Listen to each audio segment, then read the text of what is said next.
Board meeting of the President and Board of Trustees being held on Tuesday, March 15th, 2022, beginning at 5:16 p.m. Everyone stand for the Pledge of Allegiance, please. I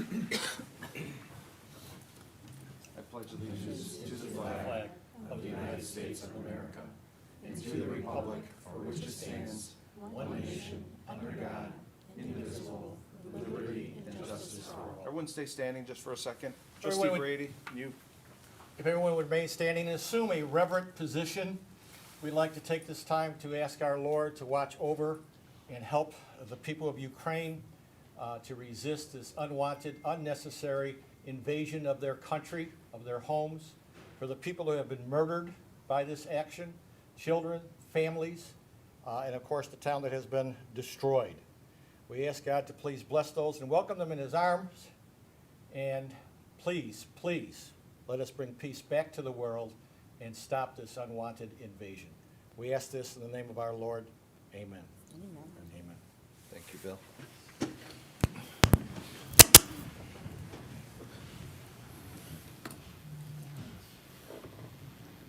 Madam Clerk, will you please call the roll?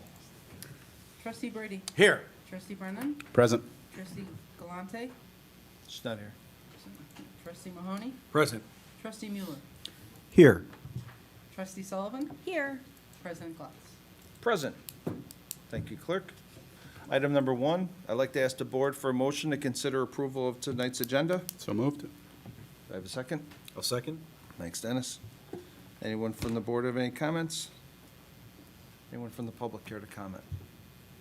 Madam Clerk, you please call the roll for item 1? Trustee Brady. Yes. Trustee Brennan. Yes. Trustee Mahoney. Yes. Trustee Mueller. Yes. Trustee Sullivan. Yes. And motion carries. Thank you. Item number 2, I'd like to ask the board for a motion for approval of the minutes of the regular village board meeting held on March 1st, 2022. So moved. I'll second that motion. Thank you. Any questions from the board? Any comments from the public? Madam Clerk, you call the roll, please, for item 2? Trustee Brady. Yes. Trustee Brennan. Yes. Trustee Mahoney. Yes. Trustee Mueller. Yes. Trustee Sullivan. Yes. That motion carries.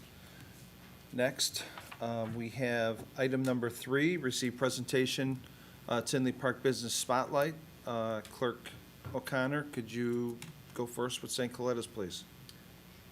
St. Coletta's of Illinois provides residential, educational, and vocational training programs for adults and children with developmental and intellectual disabilities that foster and enhance independence and well-being.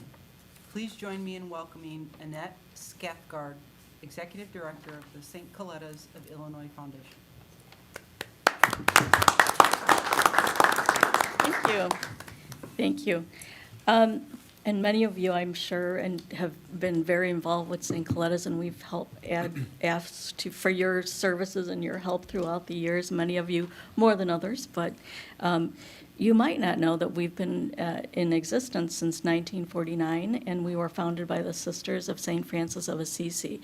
And so there, besides our mission that you explained very nicely, thank you. We also try to do it in a caring community and follow Franciscan values. And one thing that we want to make clear to everyone is that we accept a diverse group of people. And you don't have to be Catholic to follow Franciscan values. It's just creates a really good, caring community. And that's what we try to strive mostly when we're providing our services. We have a special education program right in our Tinley campus, and in the last few years, we enhanced our transition program. And we have what we call a little town in the back, and we have a culinary arts bakery and a culinary arts center, training center, a general store, and all of the things that our students can really learn so that they can, when they graduate, they can go into the community and work into the community. And we have a supported employment program where we have job coaches that allow them to kind of infiltrate the community with a little bit of help. And so I want to read some of our partners that are, a lot of them, of which are in are in Tinley. We have Jewel Food, Tinley Bowl, TJ Maxx, Portillo's, Tinley Park Fitness Center, McDonald's, Meijer. Those are all employers that participate in our employment program, and they employ our people, and they are really thrilled. I'm going to give you a great story that happened this last Christmas. We have 20 group homes, for those of you who don't know, and all throughout the area. And there is a crisis, as we know, a staffing crisis, and so many of our staff are working double shifts, and they work the holidays, and so we went to Jewel Foods, and we went to their deli, and we ordered 20 big, Christmas dinners to be delivered to, delivered to our houses. And when the manager learned that one of our residents was one of the recipients that was going to get one of these dinners, and they just love him because he's great, and, our people have great personalities, they're dependable, they love to work. And so when the manager found out, she went to her other employees, and they had made a collection for a Christmas charity, and they hadn't decided who it was going to be. And so they all decided that they were going to buy those 20, Christmas dinners for all of our 20 group homes, which we thought was such a great partnership. And that's kind of what we're trying to do, put our people, get our wonderful people out in the community, let people know how wonderful they are, and what good workers they are, and especially now, everyone needs, we're all looking for staff. So I wanted to put that out there too, so you all knew what a wonderful community Tinley Park is, and how all of your employers are wonderful to us. And even those who might not employ, we've got Orland Toyota and Lexus, Atlas Putty, Aero Rubber, St. Stephen, St. George, so many churches that have delivered so many wonderful Christmas presents and food drives and all that for St. Coletta's. So we're kind of more than just residential and just a day program. We are part of your community, and our people just love being in the community and being in the homes. But I would like to invite you to come if you have not had the opportunity to tour our main campus. I invite you to come. I'd love to give you for a tour. And I'd like to invite all of you and your community as well to our Caritas dinner dance, which will be, of course, at the Tinley Convention Center on May 21st. You can go on to St. Coletta's of Illinois website and purchase tickets. But thanks again for every department here, and some of our, of your board members, trustees are all so involved with St. Coletta's, and I can't thank you enough for all you do for us. Very good. Thank you. Thank you. Thanks, Annette. Mr. Mayor. I'd just like to add that, Annette, real quick, before she sneaks out here, I just want to say that Annette has done a tremendous job with that organization over the last, I've been on the board for about 4 years, and they do a tremendous job of helping these developmentally disabled individuals be a part of the community through COVID, which was an extraordinary challenge for everyone, but especially them. They rely on a lot of state funding, which we know is not always in the best financial situation. So, she just does a tremendous job, and is always making lemonade out of lemonades. Lemonade out of lemons. So I really appreciate all your tremendous work over there and helping some of our residents and residents of the Southland community that are often overlooked. So thanks for all your hard work. Well, thank you for the kind words. Mm-hmm. Thanks. Thank you. Next, we have item number 4. I received presentation and official recognition of the village's Class 6 flood insurance rating. Oh, he wasn't able to make it. To Public Works Director John Urbanski. The Federal Emergency Management Agency's Community Rating System, CRS program, is a voluntary incentive program that recognizes and encourages community floodplain management activities that meet or exceed the minimum national flood insurance program requirements. The CRS assesses and rewards communities that implement successful floodplain management activities and complete enforcement and verification procedures. Residents who purchase flood insurance for structures located in the village's designated floodplain areas are currently eligible to receive a 20% discount on their flood insurance premiums under the village's Class 6 rating. Structures located outside of the floodplain receive a 10% discount on premiums.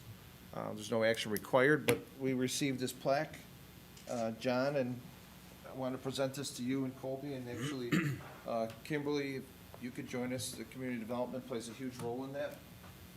And Mike, if you can come down there. I have to wear shoes And, for Dennis. this. You're looking good. Don't get my shoes. Oh, you're ruining all my fun.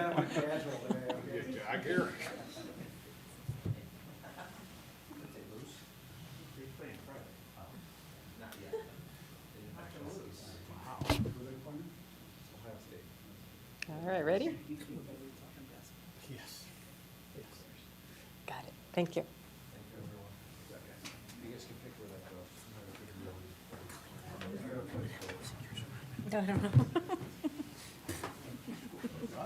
Thought I heard one rolling off the sheets. You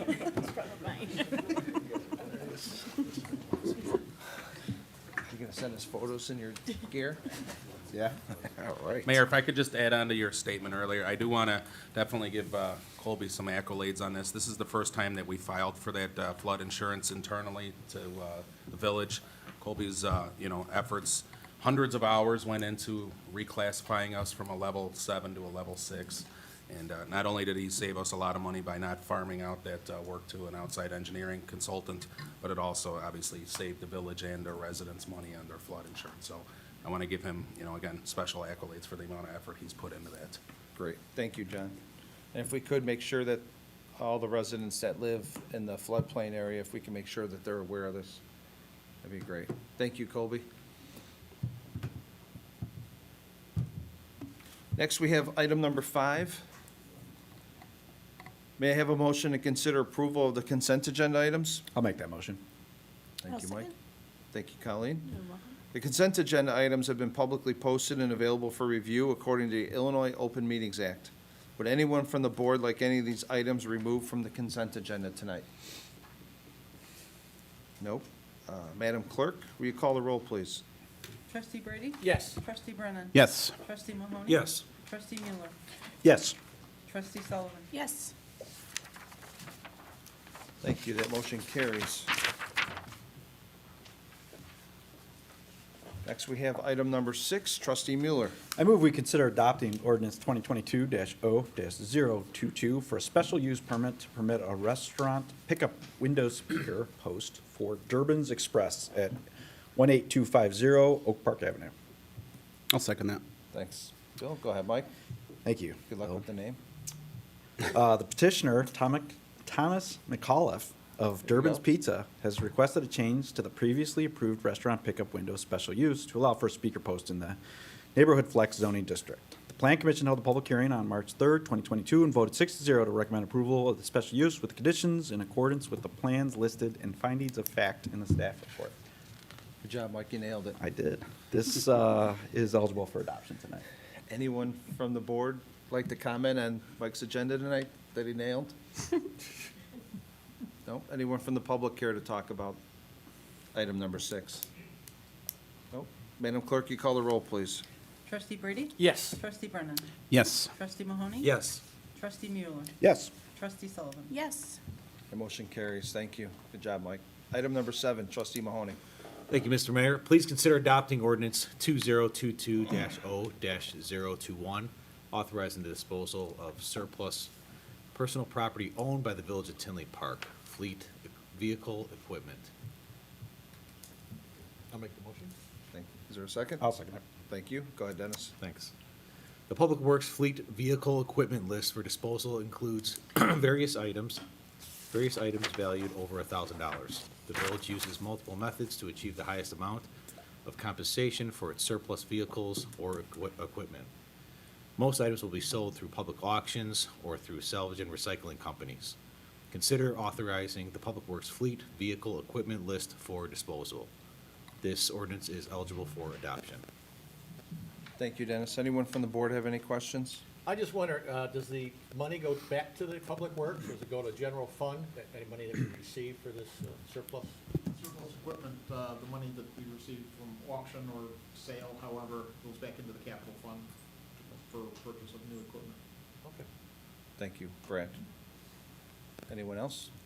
Anyone from the public care to comment? No, Madam Clerk, you call the roll for item number 7, please. Roll call for item 7, trustee Brady? Yes. Trustee Brennan? Yes. Trustee Mahoney? Yes. Trustee Mueller? Yes. Trustee Sullivan? Yes. That motion carries. Thank you, everyone. Item 8, trustee Mahoney. Thank you, Mr. Mayor. Please consider adopting Resolution 2022-R-024, approving a contract between the Village of Tinley Park and City Escape Garden and Design, LLC, for 2022 landscape maintenance mowing in the amount of $252,189.02. Can I have a motion, please? So moved. Thank you. A second? Second. Thanks, Colleen. Go ahead, Dennis. Thanks. Public Works is recommending that the village award a contract for mowing service for our 234 acres of turf at various locations in Tinley Park.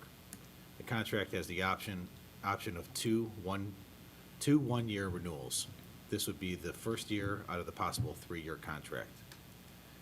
Consider awarding a contract to City Escape Garden and Design, LLC, in the amount of $252,189.02. This item was discussed at the Committee of the Whole meeting held prior to this meeting.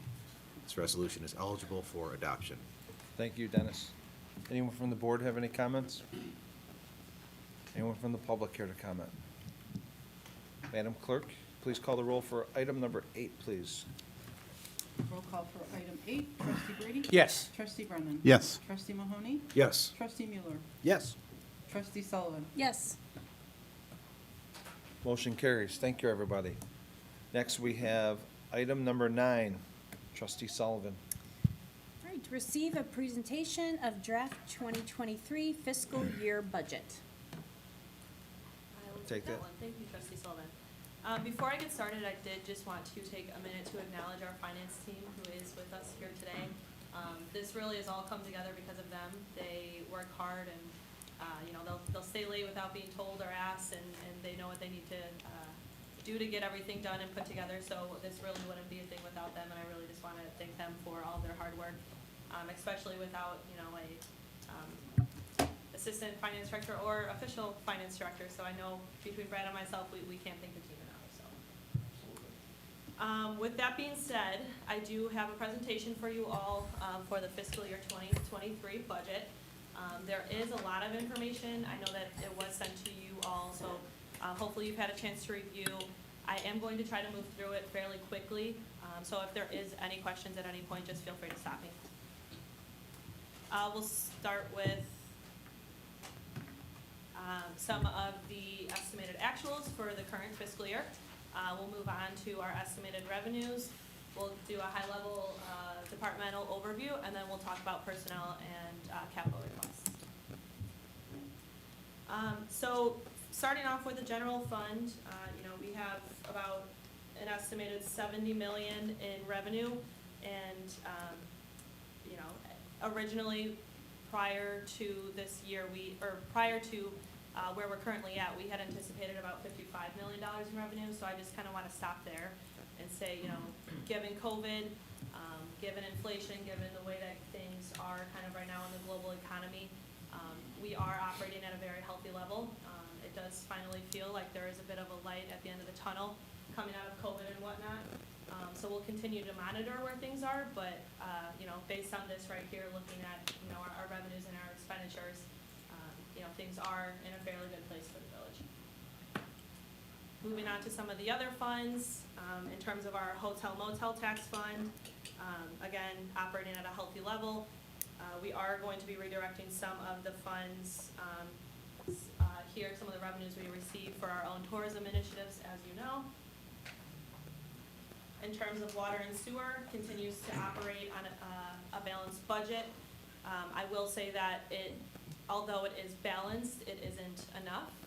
One of the things that you are all aware of is the rate study that we are doing. Right now, we aren't able to fully fund a lot of the infrastructure needs that we have from our water and sewer fund, so we are going to be bringing that rate study before you all sooner than later, just as a reminder. Our stormwater fund, similar to our water funds, water and sewer fund revenues. Commuter parking lot, we talked about this at the mid-year review, continues to be underwater. This year, we did actually decide to remove our snowplow contracts for the commuter parking lot out of this fund, so that way it can continue to operate at somewhat of a healthy level. If we were to leave, that contract and some other expenses in there, it would continue to just, be even further worse off and not sustainable in the long term. So we did Fund make. would be out of money by the end of fiscal '23. Yes, so we did make some short-term decisions to help stabilize this fund a bit, but we'll have to continue to monitor it. And hopefully, we will see some commuter traffic rise in the near future. So with that being said, I'll pass over some of the key revenues to Brad. Thank you. Probably one of our biggest, as Hannah noted, we're nearly $70 million in revenues projected for the end of the fiscal year, compared to a budget of about $55 million. So revenues have been really healthy, particularly in the area of sales tax and income tax. Sales tax, we are seeing the benefits of the state's leveling the playing field for Illinois Retail Act, where last year we saw a big increase in our use taxes because the state was requiring use taxes to be collected during calendar 2020. Beginning January 1st of 21, it switched to basically a destination-based sales tax, and as I had anticipated that we would benefit from that change, we are seeing a huge benefit. Sales tax revenues are about 32% ahead of last year. And for fiscal '23, we're projecting just a modest 2.2% increase, and includes at least a partial year for a new grocer. Use taxes is, of course, the other side of the coin, because of this switch, we are seeing that piece of revenue, which we get on a per capita sharing from the state, is expected to, this year it's expected to be about 2% over the budget, and we're expecting about a 13% increase in the coming year. Income taxes, similar to the sales tax, is projected to be about 32% over what we had budgeted for the year. The economy and employment so far has remained strong, and based on information available through the municipal league and other sources, we are projecting a modest 3% decrease for the upcoming fiscal year. Part of that is driven by the fact that the state's population and the village's population have decreased from the 2010 census. Amusement tax, of course, we didn't budget any revenues for the current fiscal year because of COVID and the uncertainty of whether they were ever going to be able to reopen during calendar 21. We are expecting to receive nearly $667,000 in revenue by the end of the year. They had a season consisting of about 17 shows. We are projecting about $1.2 million for fiscal '23, and preliminary information indicates that it could be the largest season in the facility's 33-year history. And up to now, the largest number of shows, I think, is about 35 shows in a season, and I think that they could exceed that this year. Telecom and franchise fees, they are falling short of budget by about 9%, and that is driven largely by decreases in hardline phone services and people disconnecting from cutting the cable, so to speak, and cutting back their expense on cable services. And in fiscal '23, we're continuing to project those declines. You'll see on a previous slide, we kind of did a quick summary of some of those key revenues in the general fund. And likewise, the next three slides are reflecting the revenues in first slide is with the permit contracting and permit fees and business licensing. And I would point out that both business licensing and contracting licensing are showing increases due to some changes in the way that the licensings are being administered and monitored, which is good to see. Video gaming continues to expand and grow. Pavement management, those revenues are healthy, primarily due to the addition of the transportation renewal tax. I would take a moment to note that even though, gas prices are rising, motor fuel taxes are a tax per gallon, so the price of the fuel does not influence the taxes we receive. And in fact, rising prices tends to be a negative influence on consumption, where people will start to curtail discretionary driving and spending for gas. And so the rising prices can have a negative effect on the purchases. But it's yet to see if this is a long-term or just a short-term blip that we're seeing. E911 services kind of similar to the franchise fees mentioned earlier. We are seeing a little bit of a decrease in those revenues due to people just disconnecting phone lines. Hotel taxes, as occupancy is returning and convention activity is returning, we're seeing an uptick in that, and we expect that to continue into fiscal '23. The last page here of the revenue summaries is our TIF district. Our Main Street North fell a little shy of what had been included in the budget, but yet it is still generating some incremental revenue that we can utilize potentially for executing projects in the redevelopment plan. The state campus, the mental health center TIF is generating some increment from other areas outside of the mental health center. Likewise with the legacy TIF, and we expect that to continue with the proposed redevelopment of the former Panduit site. New Bremen TIF should be starting to see some new revenues now that phase 1 of the boulevard has been completed. That should start to appear in the 2021 property taxes that will be billed in later this year. And 159th and Harlem TIF, our newest TIF that just opened, the first year out of the box, has generated about $1.2 million, and with some of the prospects ahead, we expect that to do more in the future. I will point that we were fortunate to get the base established prior to the 2020 reassessment year. That has helped the TIF. However, also in 2020, the Class 6 and Class 7 incentives we had approved for the former Kmart site have gone into effect, so a portion of the TIF is underwater based on that change. And back to Hannah.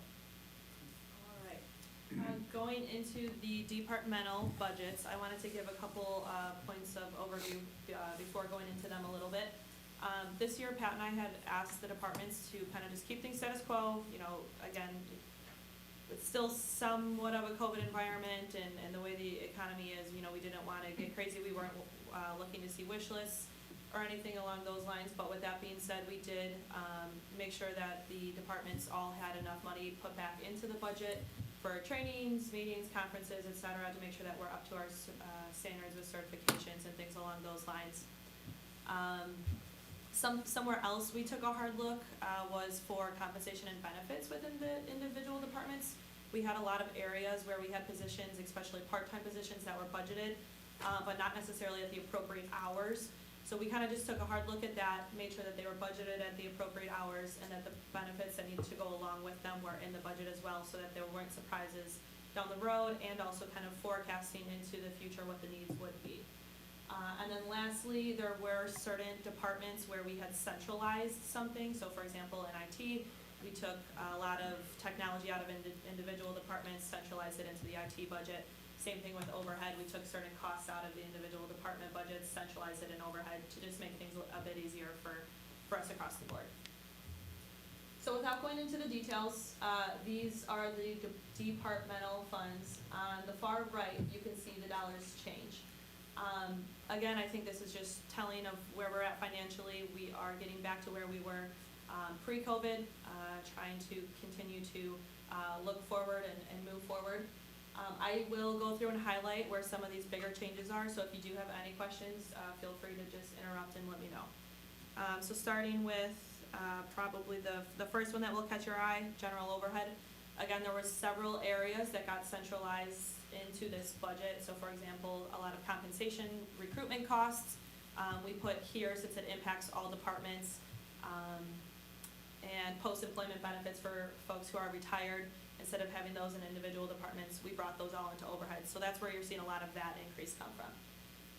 In terms of 15, which is finance, it really was just from some personnel changes that had already occurred. So that's just accounting for it as we move into the next year and for other contractual services. For 16, which is IT, again, just centralization of costs, taking them out of the other budgets, bringing them into the IT budget. Police, I will say the biggest change here, I know it looks like it went up a good amount, but we did put money back into the music theater fund. So we had budgeted that, it was at 0 last year, so now it is back, it's a little over $1 million, so that is the largest single increase in this budget. We do continue to see high levels of overtime. I would note that the music theater money most largely Is reimbursable too. Good point, thanks Brad. We did see, so again, continue to see high levels of overtime in the police department. We increased some hours for part-time staffing, and then some other salary adjustments as well for other changes that have already occurred within the last few months.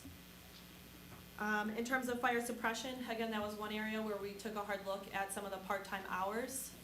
We are moving in a direction to make sure that we hire firefighters that are IMRF eligible, so that means they work over 19 hours. We were making sure that we were budgeting in accordance with that practice and budgeting them for IMRF. 21, so for emergency management, similar thing, making sure that we had staffing put back in there, assuming that we're gonna have, a large number of shows this year, and making sure they're budgeted at the appropriate hours. For 26, 023 for streets, we do have a couple contracts that got put back in there. So crack sealing, for example, was budgeted at 0 last year. This year, we did put money back in to make sure that we move forward with our crack sealing program. This is also where I believe the snow plow contract for the train station lots ended up as well. So that's where some more of these increases are coming from. In 26 municipal buildings, a lot of that was due to personnel changes and specifically for custodial work. And then lastly, marketing is probably the other big increase you see. That was accounting for some employees that had recently moved to full-time, so their full-time salaries are now in there. For accounting with a lot of the events that we're gonna be having, for example, with the 2-day block party, accounting for costs associated with things like that. And for potentially outsourcing any needs we do have associated with those events. And then we also have the tourism costs that are covered in here as well. So that's where most of those increases are coming from. Could you So hopefully that gives you an overview. More than happy to answer any questions. Could you briefly on 35 for marketing so everyone understands the increase to Donna's budget? Explaining where that money's coming from, that it's not, that Donna's not spending money, it's money that was allocated from leaving the organization. Could you just give Correct, a? yeah. Donna, do you want to speak to it or do you want me to? Sure, I'm happy to. absolutely. That's the money that was previously provided to that's the 95% of 1% of our hotel motel tax that had previously been directed to the Chicago South End Convention and Visitors Bureau has now been taken internally. It'll be used for promotion of Tinley Park.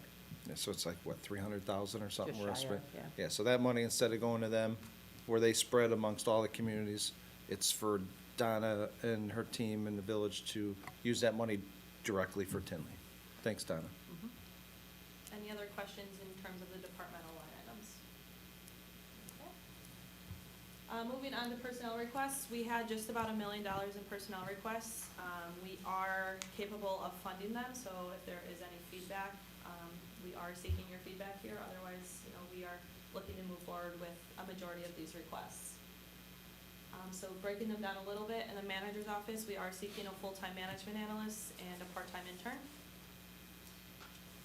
In finance, we are hoping to add a purchasing and contract administrator. This would be a brand-new position for the village. It is one that I think would be very beneficial. We aren't looking to implement that anytime immediately upon approval of the budget. We would want to make sure that we get some of the, obviously the current open positions filled before we move anything forward, but that is something that we would like to implement to help centralize purchase and contracting for the village. In the police department, they continue to have some staffing issues in terms of their clerk matrons, so they are seeking 2 part-time clerk matrons. And then we currently have a part-time animal control officer. We are looking to make her full-time, but her time would be split a bit doing some clerk matron duties. On here, you do see a patrol officer. I will say that we are looking to defer that one for fiscal year '24. We just recently, in fiscal year '22, increased the authorized number of officers by 2 officers, and we continue to have essentially constant hiring going on in the police department. We have 2 laterals in progress right now, so that's where we're at with that.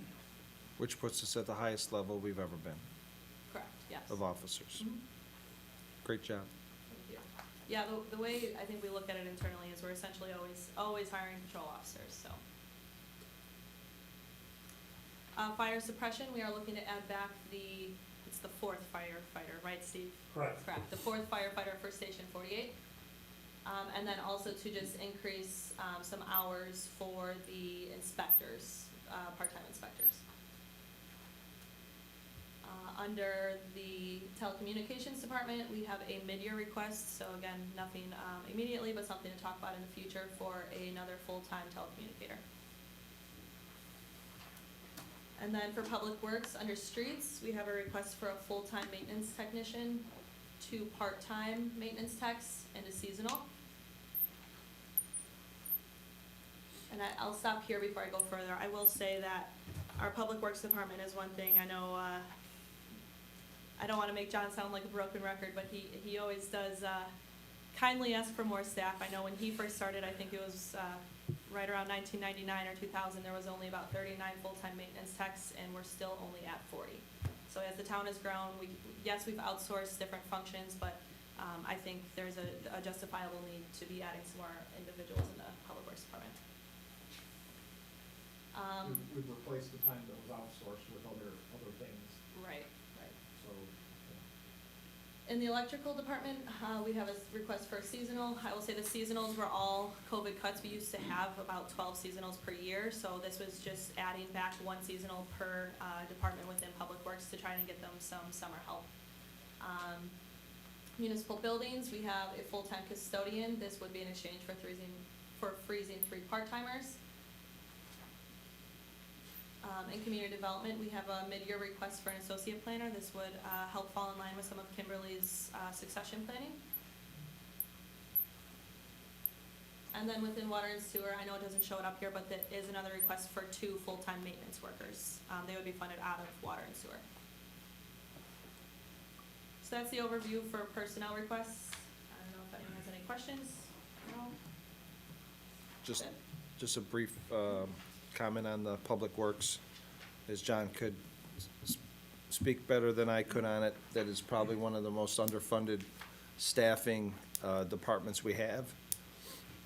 It's amazing what they've been able to do, and with all these events and everything, water main breaks and stuff, it's very hard to get enough people together to fill a lot of these spots. So it's vital to letting John add bodies.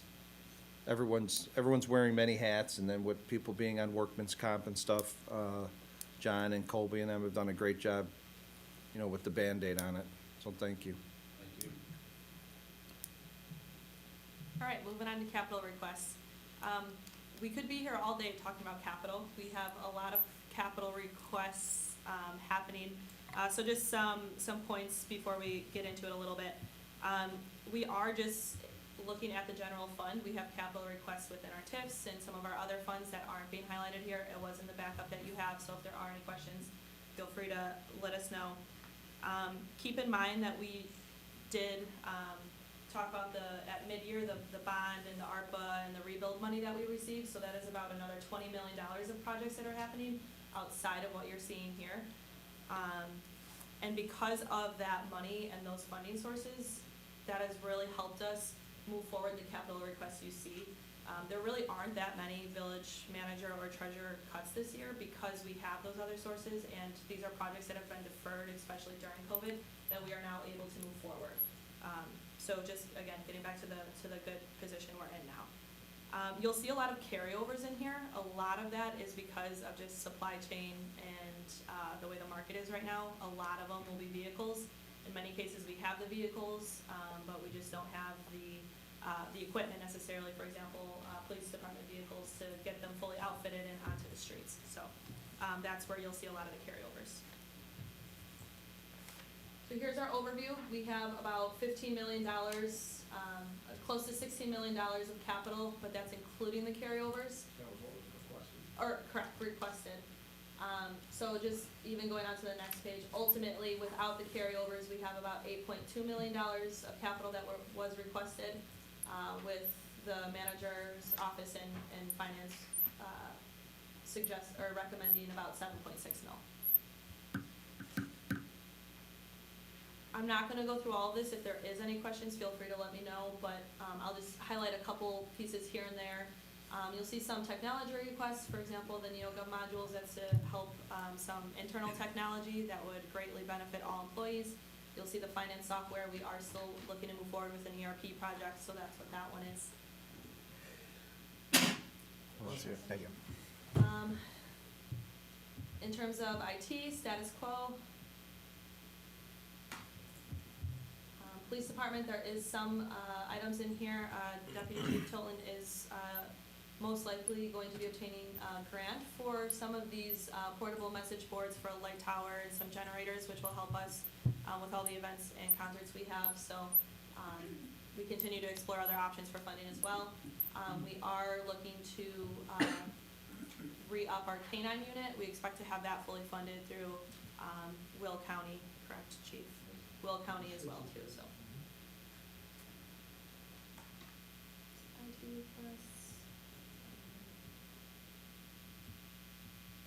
I know we're still waiting for our fire engine to come in. That one has, I think it was about 500 days, Chief, of lead time. Yes. Yeah, so we're still waiting for our fire engine, so that's where you're seeing that large cost as a carryover.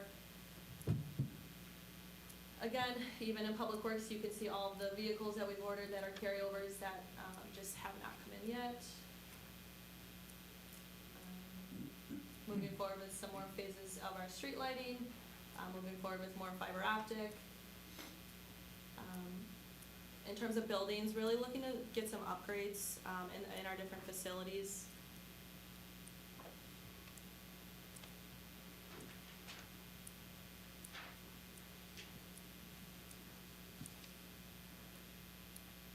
I know one thing that community development is excited for is the I-plan table that will really help them in terms of development, especially with the high volume that we do have.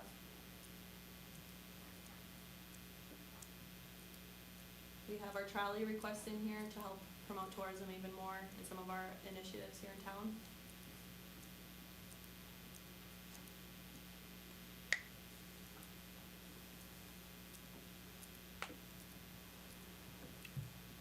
So that's that. I know we didn't really talk about a lot of it, but if you have any questions about capital, don't hesitate to reach out, so. Is that it? Just want to say great job, Hannah and Brad and our finance team putting this together. You guys did an excellent job. Thank you to all our department heads for, towing the line and doing such a great job with that. Only comment I would like to be made by a staff member is Chief Walsh. It's really exciting. I know people have been waiting for this for a while, but unfortunately with losing Yambo, Chief, could you just give a brief description in the microphone. Let everyone know what the plans are and what you guys have been working on for the dogs, so everyone could get behind this.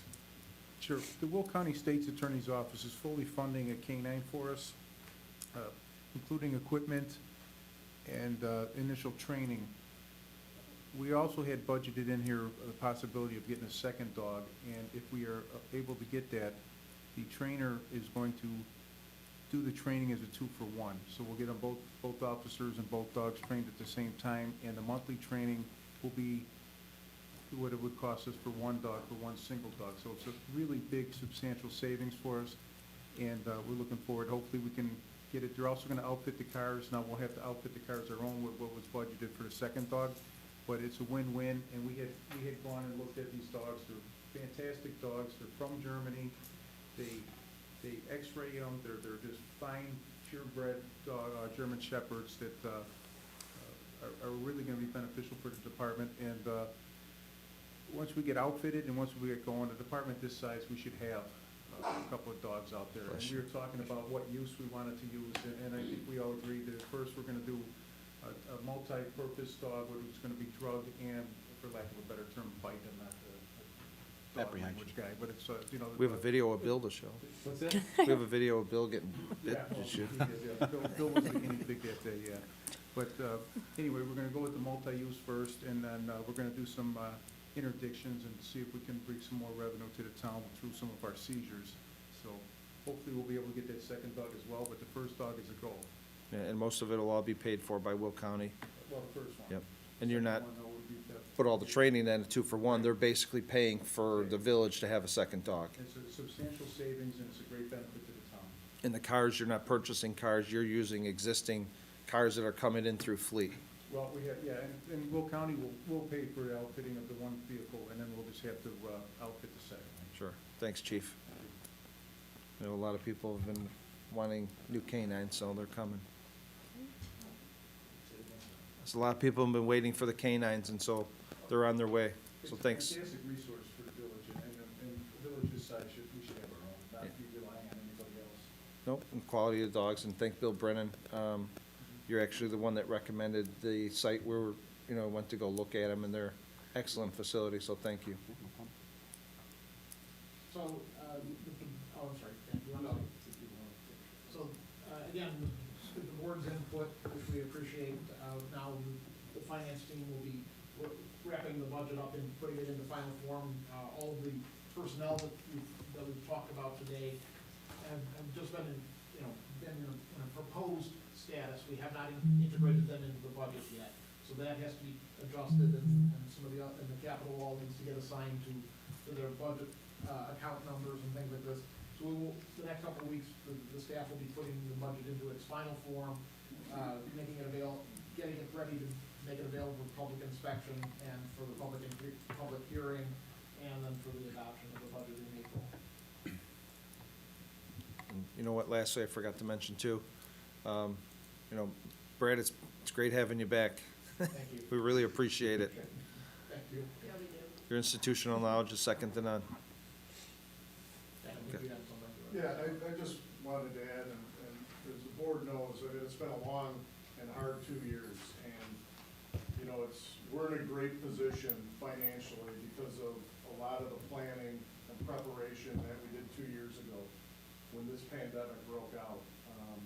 And it's solely because of that team back there. I mean, the amount of work that they put in, the amount of planning, the amount of preparation that we did. When we executed our plan, when the pandemic hit, we asked department heads to cut 20% or more off their budgets within a matter of weeks. And everybody scrambled, and everybody went to the table and did that.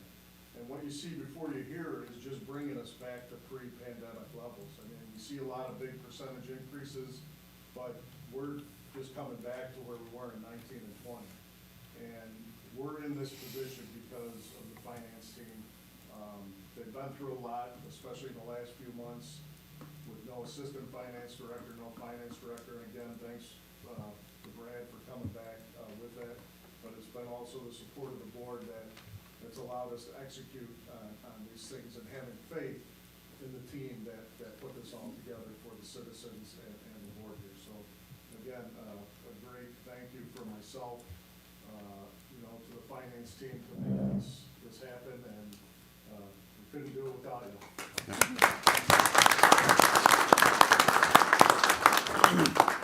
And last, just to echo on that, Pat, is also our residents. If it wasn't for them, you know, shopping local like they do and keeping our businesses going during COVID where all the takeout, you know, we would have lost a lot more than some of our neighboring towns have lost. So we also owe a credit to the residents. They're the ones that kept all these businesses afloat. So thank you. Anyone from the board have any comments, or we'll move on? No, just thank you, Brad and Hannah, for taking time to answer my questions earlier today. So appreciate it. Made things a lot clearer for me, so thank you. Thank you. Bill? No, likewise, just, you know, thanks to the finance team, thanks to Brad. Appreciate, you know, your dedication to the village, and I know how much work you put into this. Hannah, fantastic job.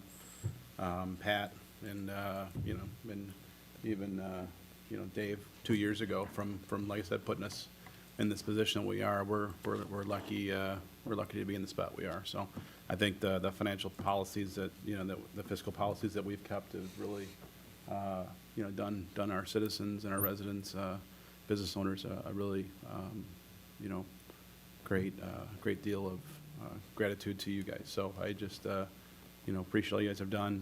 The one, you know, the couple things I know that, you know, John, you're going to be awfully busy this year with capital projects. So I'll just echo what you said earlier. So with all the backlog of stuff we've had, and you know, getting that fourth firefighter back onto the truck to, you know, make sure we're keeping our firemen and firewomen safe, I think is a great benefit to all of us. So, you know, thanks for everyone's hard work. Well, we might put some more on his plate, so it's not done yet. Yeah. Clerk? Trustee? It's all No, just echo what Mike and Bill said. Great job, Brad and Hannah and the finance team, for all you did. This was my first year going through everything, so it was a little overwhelming, but the way you presented it makes it very understandable, so I appreciate that. So thanks, guys. Trustee Mahoney? I just want to say I appreciate all the hard work that everybody puts in here, the staff, department heads, and everybody together. Everybody seems to be working as a solid team. Times get tough, everybody seems to make it work, so I appreciate everything. Thanks. Save the best for last. Trustee Brady? Well, certainly echoing the sentiments of my fellow trustees, but also internally to Hannah and Pat, and certainly Brad, the way things fell into your lap that you didn't expect, okay? And to all of you to rise to the top and take care of the situation with leading the staff that helped you get it done. We appreciate that. Thank you, Bill. If no one else has anything, we'll move on to item 10, receive comments from staff.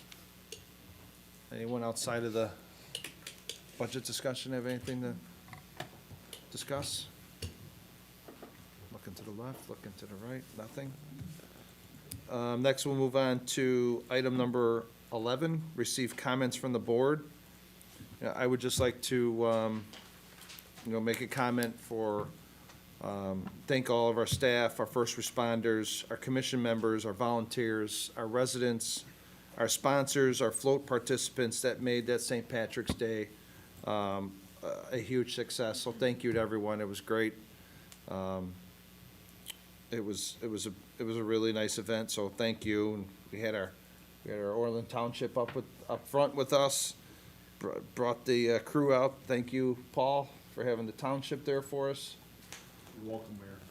And then also, just one last comment I want to make. I was, this past weekend, we were at the Knights of Columbus supporting them to watch our trustee Bill Brady, who was the MC.